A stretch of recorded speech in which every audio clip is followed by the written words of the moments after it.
For the first part of my life, first 15, 16 years, I didn't have these kinds of experiences. And when I was about 16 or 17, I had an event that I think explains, at least in my mind, why then I did. I was always emotionally very sensitive, right? Felt things deeply, but things changed a bit after this particular event.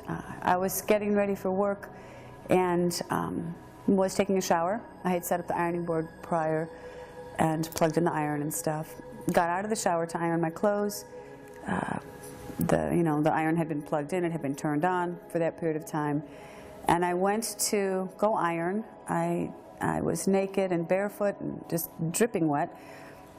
And as I began to iron, I realized I wanted some steam, I wanted some water in there. So I had the iron in one hand, and I reached over to the metal sink faucet with the other hand, turned on the water, and instantly felt and heard a buzzing internally and externally, a buzzing sensation from the faucet to the iron, through my shoulders and stuff, and then from the iron back to the faucet. And when they connected, when the buzzing sound stopped or finished traveling, I was electrocuted. I think that's what it was, because what I absolutely remember is not being able to let go of the iron or the faucet. I could not let go of either one of them, and that freaked me out. I just couldn't let go of either. And then the next thing that I knew was that I was on the floor, on my back. The ironing board had fallen over, the iron was on the floor. My sisters came down from the hallway because they heard a commotion, and I was on the floor, and they said I was hot to the touch. My hair was dry at that point. I had I had a lot of hair. My hair was dry, my skin was hot, and my eyes were open, but I couldn't see anything. I thought I was blinded, and the iron fried, whatever. I think that actually the only reason the arc was broken was because maybe the ironing board shook so much that it knocked me over. I think that's the only way I was able to let go and stop being shocked. So, really, truly, in my brain, that's sort of the moment that after that fact, I began to notice things and be sensitized to, I think, electricity in a different kind of way. Our thoughts are electrical, chemical and electrical, and certainly I believe there's a spiritual component to us, or we wouldn't be talking about this, but I think frequently spirit is manifested electrically, and I think I got amped up.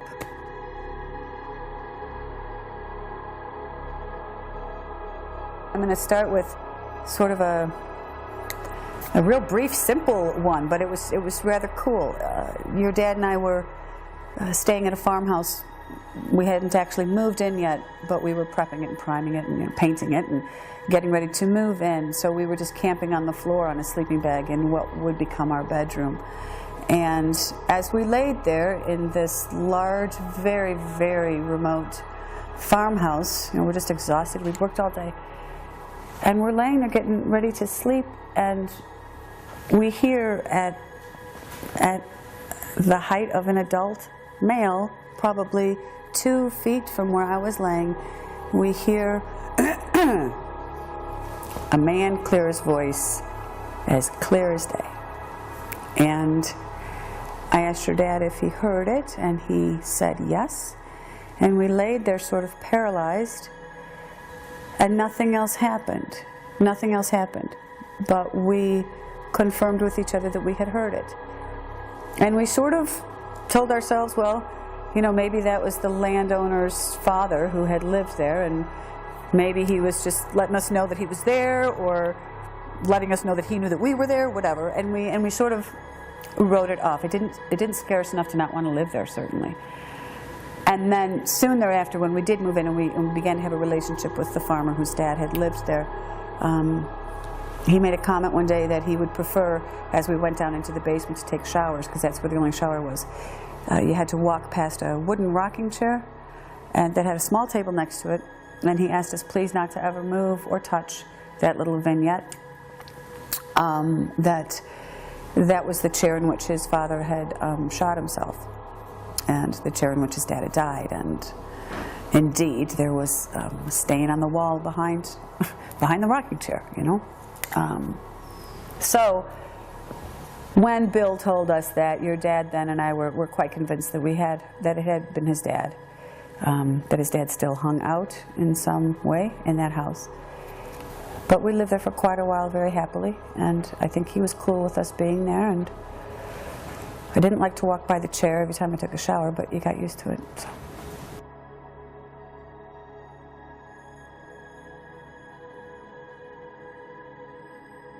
For me, one of the most special or personally meaningful episodes of that time of her journey towards dying was she'd been in a coma for about 6 weeks at some period during that time, and I didn't get home often to visit, but I did occasionally. And I remember one night sharing a room with my sister when Mom was in the hospital, and you know, we were going to sleep, or we were trying to go to sleep, and I had a very, very keen, visceral sense that, and it came on rather suddenly, that what I was experiencing as I laid next to my sister was actually my mom's experience, like at that moment. And I remember my sister laying next to me and my being unable to tell her what I was going through, or to move to tap her or hit her. And I wasn't really freaked out, because I knew it wasn't my own thing that I was having, and it took me a minute to realize what it was that I was having. But when I paid attention to the sensations, it became really clear to me that that I was having my mom's moment, and that I was perhaps meant to pay attention to this so that I could tell her, you know, if she ever came out of it, so I could tell her.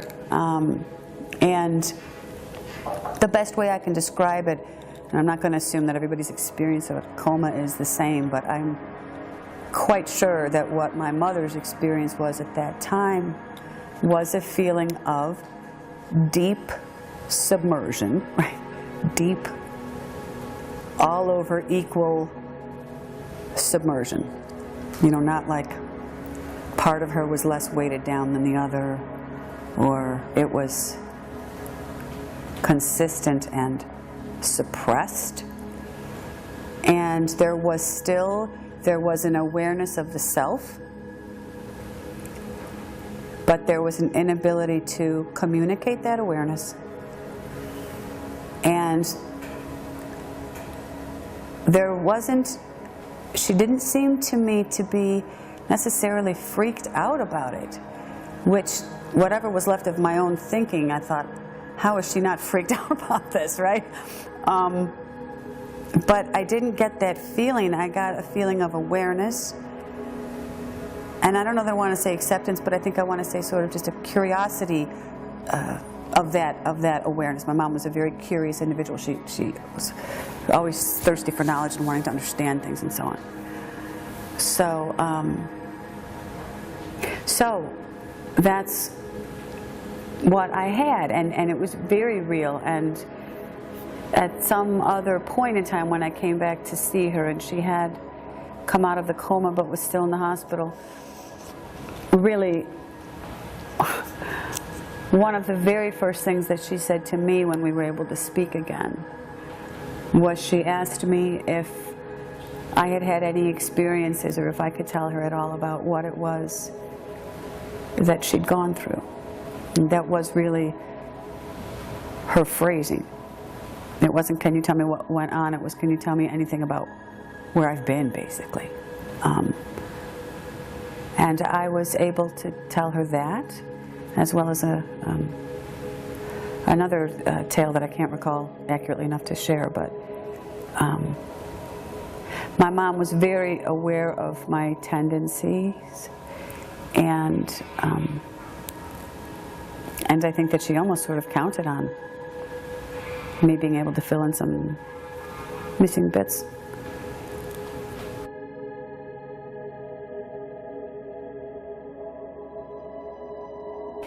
It happened during my graduate year at college, and it was in the spring, and that spring I was very active. I had many things happen along the lines of what we're speaking about, right? It was just an active season.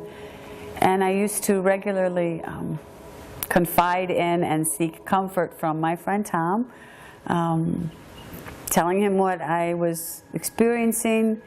He would try to help me understand them a bit and just assure me I wasn't losing my mind and so on and so forth. So he was really important. I didn't share it with a lot of people what I was experiencing. So at any rate, that same spring, I was laying in bed and I was student teaching in a third grade classroom that semester. And I was laying in bed on my side, sort of looking into the darkness of my room, actively working on lesson plans for the next day, right? How am I going to keep these 32 8-year-olds engaged, blah, blah, blah. And I am laying there, again, actively, cognitively engaged with a task. And out of the darkness of my room, from the sides of my vision, appeared two figures that were light blue and airy and floating. And I don't want to say cartoon-like, but they didn't look like they were a facsimile of something real. They were animated-ish, you know? That's a word. And so, because I'd had all these experiences and stuff, I thought, well, this is new, you know, or something's coming. I was like always getting a free show. But it was the first time anything had appeared to me that way, right? Long story somewhat shorter, these figures began to move towards each other, and it was pleasant. And I mean, there wasn't any audio to it, but if there had been, it would have been, you know, like birds chirping or something like light and airy and joyful as they floated towards each other. And they came closer to each other, and when their edges touched,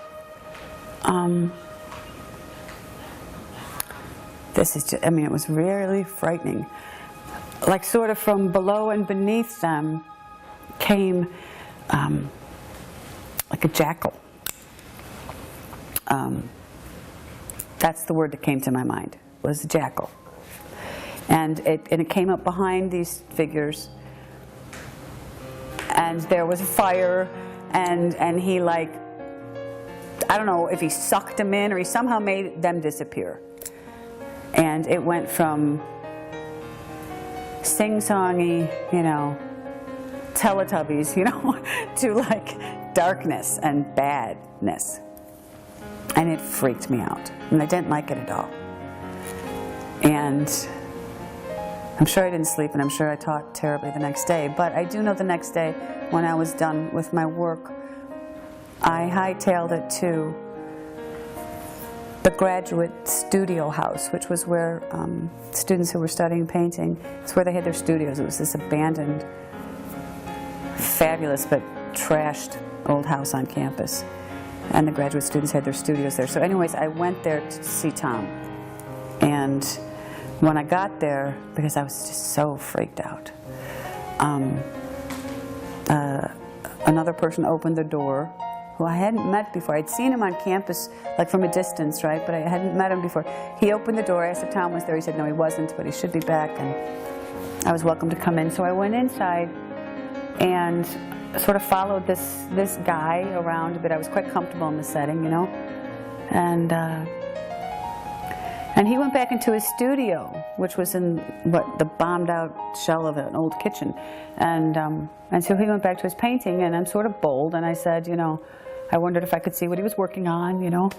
And he said, sure. So I went around, and at that time he was painting on canvas on an easel, so I went around to look at what he was painting. And his painting was two light blue figures, that were kind of dancing towards each other with their hands towards each other, with a jackal, a wolf, something right in the middle, and a background of fire. And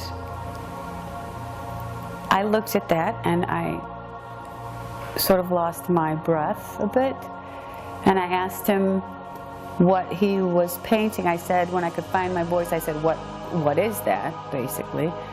And he said in a very thick British accent, he said, "It's my apocalyptic vision," is what he said. And that also freaked me out, because it was a shared, disturbing vision with someone I didn't know. And I didn't expect to see what I had seen in my room ever again. I didn't want to see it ever again.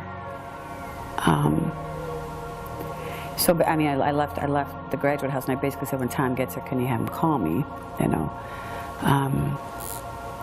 The artist who was painting that, you know, painting is your dad, right? We began to hang out a bit after that, and then we hung out for a long time after that. I don't know, when I think back on what your dad and I experienced, you know, I mean, I was rather quickly able to say to myself, well, okay, you know, there was some message, there was some turmoil, there was something in our little, you know, 3-block area between where I lived and where he was painting, where he lived and stuff, that, like, we picked up on a message, you know, we just picked up on a message. And we each translated it in what our mediums were, right? He painted it and I saw it. So, yeah, that's that one.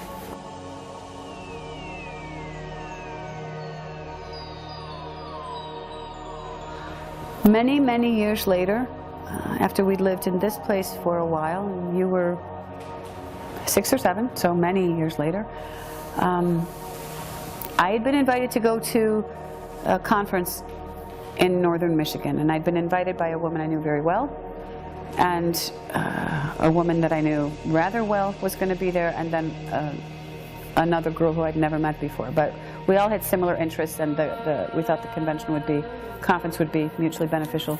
So, I was excited to go because it was about the arts and community development and all that.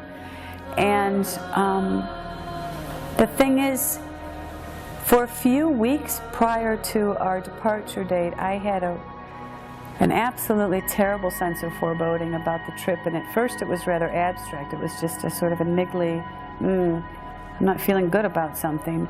But as the date approached, it got more and more clear.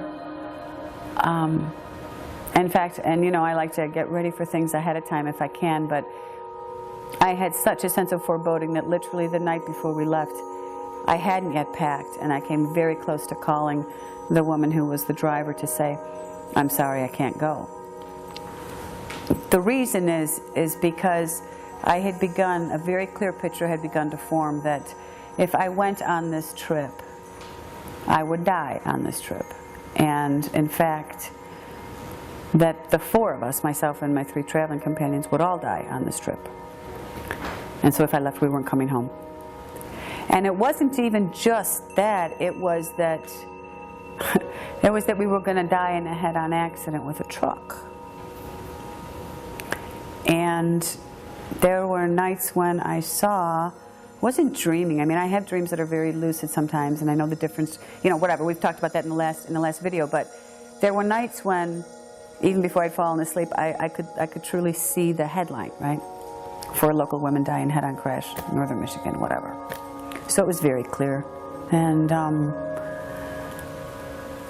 yet I felt deeply compelled to go to this. I felt that I was supposed to go. And so then I had this conversation with myself, you know, well, maybe you're supposed to go because you're supposed to die, because this is your time to die, and, you know, too bad for you, you just happen to know it ahead of time. I mean, I had all these conversations trying to make sense of it, and I talked to your dad, I told your dad, you know, and at that point, and still sometimes, you know, if I ever seek assistance or want to fine-tune whatever the skill is that I have, I want to be better at knowing the difference between genuine intuition and fear-based types of thinking, right? I mean, if I believed everything I thought, I'd never leave the freaking house, you know, so it's a bit of a dance. But at any rate, your dad, of course, left it up to me, you know, I mean, he took me seriously because he'd lived with me forever, but he also, it just was a new thing, and it was up to me, right? So, early the morning that we left on the trip, I hugged you like I was never going to see you again. I said goodbye to the house, you know, and to the dad, your dad, right? But I went because I also sort of felt like, I mean, part of my self-talk was, you know, somebody or something's trying to keep you from going, right? And you can't believe it because you're supposed to go, whatever. So I get myself to the meeting spot where the four of us are going to convene. And the only other thing I want to mention about that is that it was a very, very, very foggy morning. And on our gravel road here, I came very close to killing a rabbit on my way into town. And rabbits are an animal that I have a special affinity for, and I thought, oh, this is lovely. You're going to kill your spirit animal on the way to go die, you know, whatever. Just awful. But whatever. I got into town, and we're waiting for the other girls, and one of them shows up, and waiting on the next one, and she finally shows up, and she is sort of out of breath, and she's 20 minutes late. You know, her husband drove her to the parking lot, and she gets in the car, and she says, she apologizes that she's late, and she said, this morning we woke up to horrible screaming. She said, we had baby rabbits in the backyard, and, you know, 8 or 9 of them had been mauled, and, you know, so we had to like finish killing them and stuff. So, you know, I'm thinking, oh, okay, good. And we drive, and we get up there, and it's like a 10-hour drive. It was very far. Anyways, I called your dad, you know, when we got there, and I said, good news, the trip is halfway over. We didn't get hit by a truck, you know. Now all we got to do is get home safely. I'm sure I was just, you know, unnecessarily anxious or whatever. So he was like relieved, you know, and then we go through the weekend, and the weekend was very meaningful for us, and bonding and so on and so forth. Okay, so on the Monday night or something, or the Tuesday, whenever we came back, there had been a very, very big storm the night prior, and we had to pay attention to the reports because some roads were washed out and some were closed because of trees and things. It was a bad storm the night before. So we were checking, you know, our route, and indeed the roads that we wanted to take could get us out of there, but they were windy and no shoulders and through tall pine trees and kind of tricky roads even on a good day, you know. Anyways, we're driving back. We're all pumped, full of ideas. And I'm in the front seat with the driver, 2 other girls in the back. One of the girls is asleep, the other one is working on knitting. She's very into knitting stuff. And at some point, the driver and I, and there was debris on the roads, but they were open. At some point, the driver and I see, at what seems like the same time, that we are approaching an impossible situation, which is that a tree had fallen. It was just a 2-lane road, right? Curvy. That a tree had fallen and completely blocked 1 lane of traffic, more than halfway blocked our lane of traffic. And there was no shoulder, you know, and there wasn't enough room on the side of the tree to get around it. But beyond that, as we're sort of both assessing the situation and looking at it, again, it felt like at the same moment, we see a truck coming around the bend upon where we are. And because the thing happened like around a bend, I mean, we weren't going super fast, but we didn't really have time to process everything that was happening in the space that we had, right, before it was on us. And the driver, I remember her saying, oh my God, oh my God, oh my God. Like she said it many times in a row, and that's all she said was, oh my God, oh my God, oh my God, oh my God, right? And I, seeing this impossible situation, I feel like I left my body. I left my body. Myself left my body. Because we were going to have a horrible accident, you know. And when When I was removed from myself, I had a thought and I thought, oh my gosh, this is what they mean when they say, you know, so-and-so didn't feel anything, right? Or they died on impact, they didn't feel anything. I thought, I didn't feel anything, you know. I'm dead and I didn't feel anything. This is what they mean. I mean, hell, I'm always thinking, right? Oh, this thing. So that's what I thought. And then but I also thought, wow, I don't think I heard any breaking glass or tires squealing or horns, you know. The quiet before I left was stunning to me.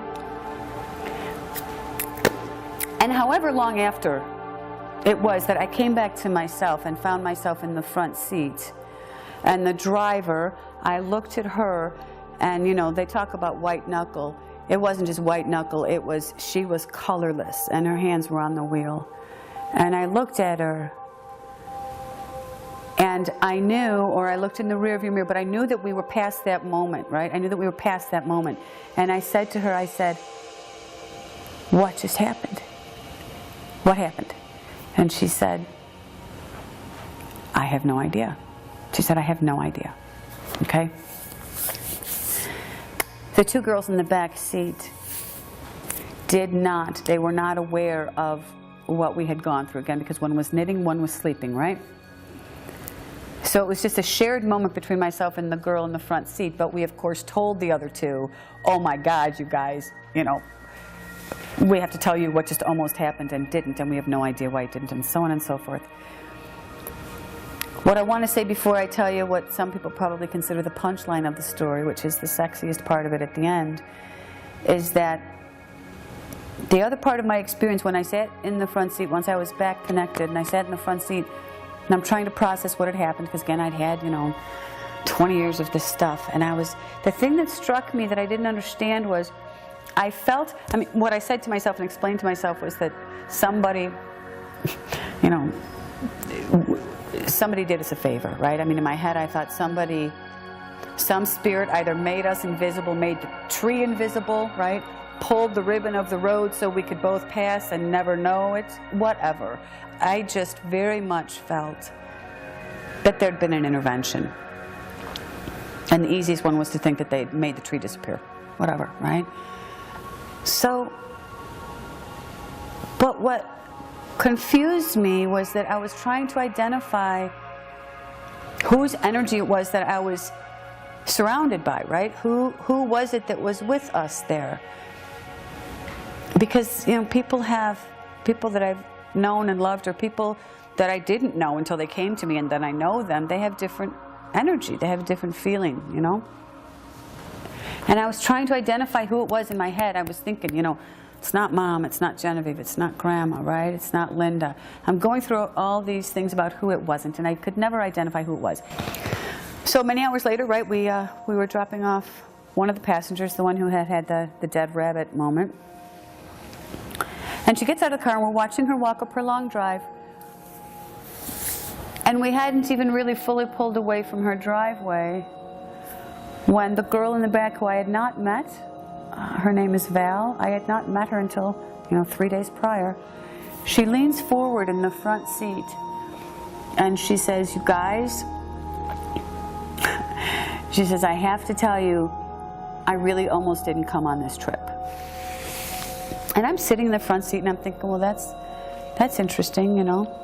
I didn't either. And I hadn't said anything to anybody because I didn't want it to be true. She says, no, I'm not kidding you guys. She said, when I left my house, I said to my husband, or she said, you know, I said goodbye to my husband and my girls as if I wouldn't ever see them again. She said, I was convinced that we were going to die, that all four of us were going to die. She said, and I thought we were going to die in a head-on accident. And it freaked her out and it freaked me out because she was saying everything I had experienced, right? And we hadn't met before the trip.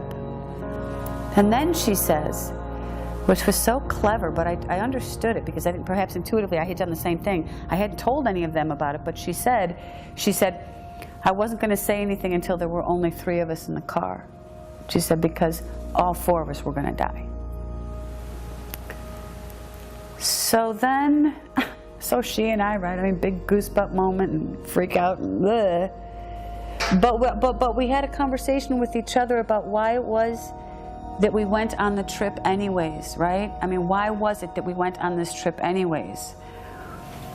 And we really didn't have an answer for it. We just couldn't not go. It was strange. Stressful, right? Stressful to leave your 7-year-old son and say, I'm sorry, sweetie, but I have to go and I'm probably going to die. You know, it wasn't like I was going off to war. I could have just not gone, you know, paid the registration, whatever. But so Val and I, who had this strong kinship then, never really we couldn't provide an answer of why we went anyways, you know, against all better judgment. So the very last few moments in the car together, we had begun talking about how to take the experience of the conference and do something meaningful with it for our community and stuff.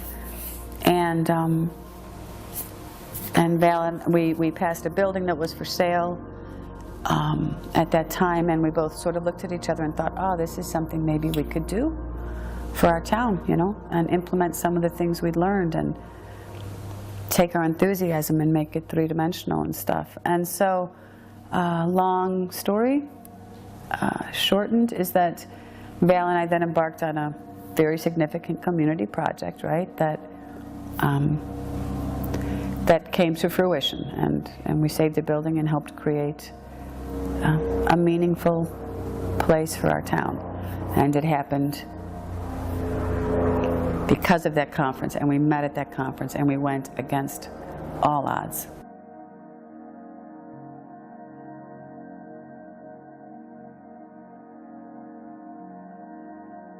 So the last one that I'll tell is actually a bit related to the Michigan road trip story, and here's why and how. Once Val and I became involved together with our project and things, she told me about a particular person, a celebrity, right, that we chose to embrace and sort of use in connection with our, use is the wrong word, but we celebrated this person's memory as we moved forward on our project, because it was a natural fit, because the person had a history with the project, right? So, I know that's obtuse, but at any rate, as I learned about this person and became more interested in their life story and more committed to making the project happen, I can't remember exactly when this occurred to me, but it occurred to me rather early in the process that, and it felt like knowledge, that it was sort of an aha moment, that the person who had perhaps intervened on our behalf in Michigan, I felt was this person, right? And it made perfect sense that I wouldn't have recognized the energy because I didn't even know they existed when that moment happened. So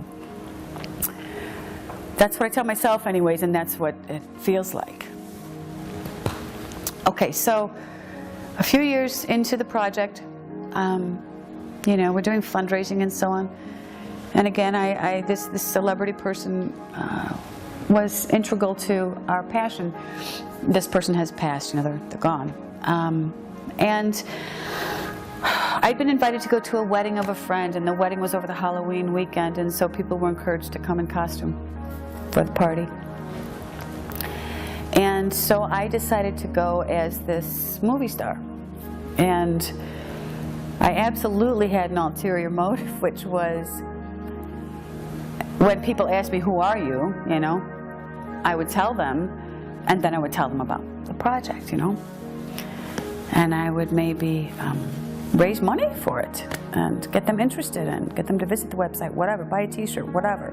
So I very consciously was going to use this other person's life to further the project. And anyways, I go to the party and I'm dressed as much as I can be like her. And I remember feeling really, I had some trepidation because I'd come to respect this person, and they had been a real person, right? And they still had a living family, and I felt that kind of, sort of what I was doing was maybe a little bit cheeky or disrespectful more than that. I just felt it was like disrespectful. Like I didn't have permission, you know, from her family or certainly from her. So I was having doubts. But anyways, it's right before the big party started. We were actually helping my friend, the bride, finish the decorating, you know, in the hall that it was held. And a good friend of mine had asked me to stand by a wall and so she could take my picture, right? And I did. And you know, Lisa was setting up her camera, dinking with her camera, and apparently right when she took the photograph, I just felt cloaked in, I was cloaked in energy from head to toe. Something came over me and moved through me like I'd never had before, right? Again, you know, I mean, I have lots of experiences that are similar in nature, and I have some that are just one-offs that I never have again, and this was one of those, what's this, you know? And head to toe, just really something very much moved through me and kind of hovered. Anyway, so my friend took the picture, you know, she took the picture, and she was probably really a good 12 feet from me probably, because she wanted the background of the big decorated wall. And she said, she put her camera down and she said, what the F was that, right? And she was very serious and she looked freaked out and she was very demanding in her questioning, quite like you when you were little and you saw that figure in the hallway, right? You said, Mom, who's that? She said, what the F was that, right? Like, you tell me what that was. And another friend, Julie, who was further away, turned around and said, what just happened? Okay. So at any rate, though the experience happened very much directly to me, it was shared and it was felt by several people there. And I can tell you what I think it was. Well, what I know is that the temperature dropped. What Julie felt was the temperature drop. Her back was to me, so she didn't see anything, but she felt the temperature plummet, which made her turn around. And Lisa, she didn't report seeing anything, but she felt something. And bottom line is that when it passed, what I knew was that I had permission from that person. I had been given permission that she was cool with what I was doing. She was cool with what I was doing, you know, and I didn't doubt it anymore, and that's what it was. And honestly, you know, if one were to look at the picture, which I know you have a copy of,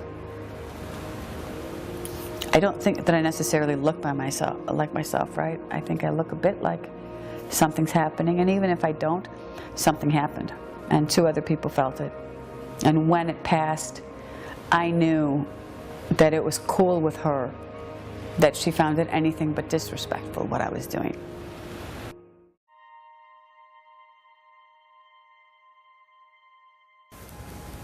I guess in closing, right, final thoughts or what have you, there's a story about, you know, a fish that lives in the ocean and lives its daily life and watches other fish being born and die, and they have their whole life in the water. And they believe that environment, that water is the one true reality, because it's their reality, and they have no reason to think otherwise. You know, and then one day the fish takes the bait, literally, and is pulled up above the surface into a boat, and sees other creatures and feels the wind on its gills, and realizes that a whole other true dimension is there. It's been there all the time, but it's been out of their view and they've had no need for it, and so on and so forth, right? And the story goes on to say that the fish was deemed too small for keeping, so thrown back in, and talks to the other fish about what he's seen, and they don't believe him, and they think he's maybe lost his mind, and so on and so forth, and he's frustrated because the other fish don't believe him, and half of them don't care, and so on and so forth. So that little story resonates with me because I've certainly heard my share of doubters, right, and so on and so forth. But it doesn't really matter to me what other people believe, because these experiences have occurred to me across the years in many different forms, and some have been witnessed by others and some haven't, but they're my truth. And beyond that, I feel fortunate to have had them. I think it's really quite lovely that we don't know nearly all there is to know. I mean, that means there's more learning to do, always. And so to sort of distill everything, what my core belief is, right, not being religious but being spiritual, is that matter does not die. Matter changes form, and changes and changes and changes.